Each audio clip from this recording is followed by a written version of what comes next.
Senhor presidente, se o momento que o Brasil vive exige reformas, e é isso que dizemos à população, fica impossível justificar por que é que não tratamos da reforma da máquina pública e do custo dessa máquina.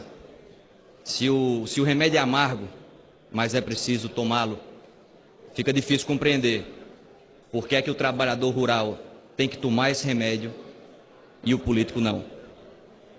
Porque muitas vezes, senhor presidente, quando um filho está doente, o pai ou a mãe, antes de dar o remédio amargo ao filho, toma um pouco desse remédio para dizer que está junto e encorajar o filho a enfrentar a dificuldade. A diferença no nosso caso, nessa nossa insistência de não tratar da reforma da máquina pública, são duas. Primeiro é que o pai toma o remédio estando saudável. E a principal doença está aqui. Depois, é que não é o povo que tem que obedecer aos políticos. Somos nós, políticos, que precisamos obedecer ao povo. E aí a gente vai dando sinais à população que não vai ser tratado isso, da reforma da máquina pública, e a população não aceita mais.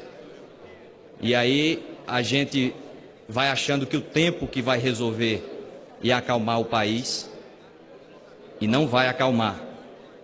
A gente precisa tratar de temas que beiram a obviedade da exigência da população para que a gente dê uma resposta. Falar do auxílio moradia. Auxílio moradia, senhor presidente, deve existir para quem não tem onde morar. Auxílio alimentação deve existir para quem não tem o que comer.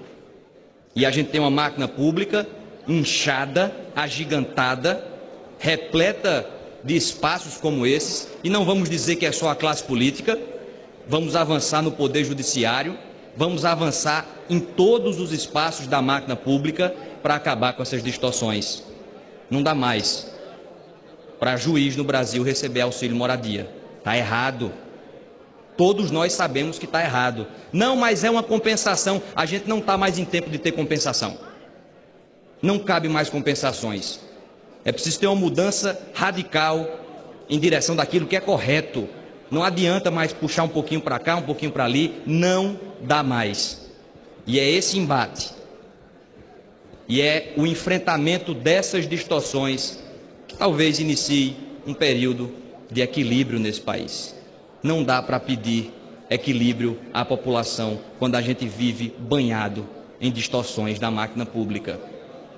Por isso faço um apelo para que todos nós, aqui não é uma pauta de governo, oposição, todos nós tomemos consciência de que é preciso levantar essa bandeira da reforma da máquina pública. Porque não adianta mais, não venha votar contra a reforma trabalhista, espalhar cartazes dizendo que é contra a reforma trabalhista e ficar calado quando o tema é a reforma da máquina pública e ficar calado quando o tema são os benefícios que a máquina pública hoje entrega. Esse populismo dissimulado, enganador, não cola mais. É preciso enfrentar essas obviedades. E isso traria um novo debate sobre o que deve ser o nosso Estado. O equipamento, o Estado, a máquina pública como um todo. Isso cabe correções que se multiplicam. Portanto, não dá mais para ficar achando que essa pauta não existe e que essa pauta não é prioritária.